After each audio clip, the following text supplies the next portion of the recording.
Біз бүгін осындай әдемі, таза ауада қызықты тәжірибе өткізсек қалай болады? Я! Қане апай, маған шармен ойнаған ұнайды. Шарлармен не істейміз? Сендерге бұл сұрақтың жауабын айтамын, балалар. Қане, шар үрей аласыңдар ма? Я!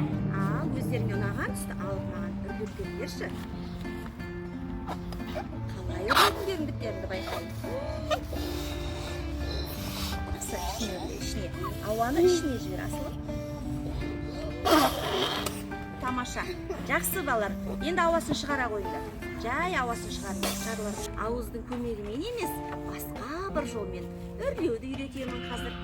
Жарай ма? Я! Қалай сонда апай? Міне қазір қызықты көріңдер. Ол үшін біз сендермен қазір тәжірибе жасау арқылы анықтаймыз жауабын. Жарай ма?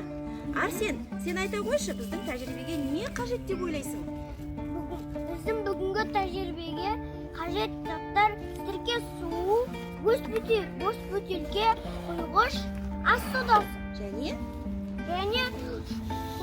шардар. суын тәжірибемізге қолданбас бұрын мен сендерге осы сірке суы туралы айтқым келеді. Сірке суын кез келген затқа қолданған кезде абай болу керек.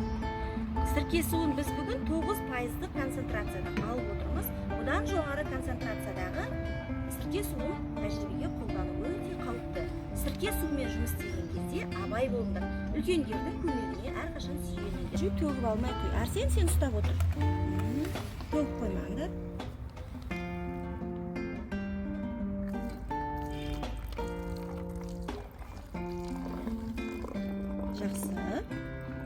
Жақсы болды. Ау шарды құйғыштың түтікшесіне былай кигізіп аламыз. Қараңдар. Енді құйғыштың көмегімен шардың ішіне ас содасын салып жатырмыз, балалар. Бәрін сала берейін. Тәуекел, сен қаға қой. Қақ, көмектес ас содасын шарға түскеніне. Сыртынан қақ. Тамаша.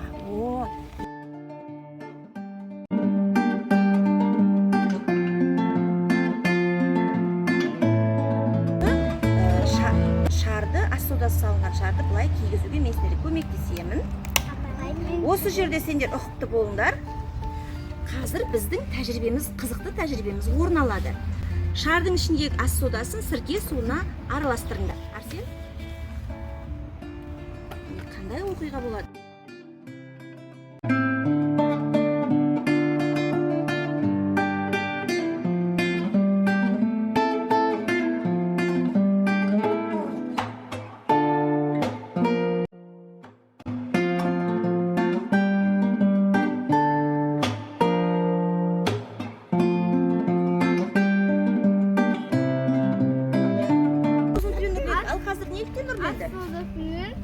Сірке суымен реакциясы араласты. Демек, балалар, тағы да тыңдай қойыңдар. Ас содасы мен сірке су өзара реакцияға түсіп, көмір қышқыл газын бөлді. Осы көмір қышқыл газының көмегімен біздің шарымыз өздігінен үрленді.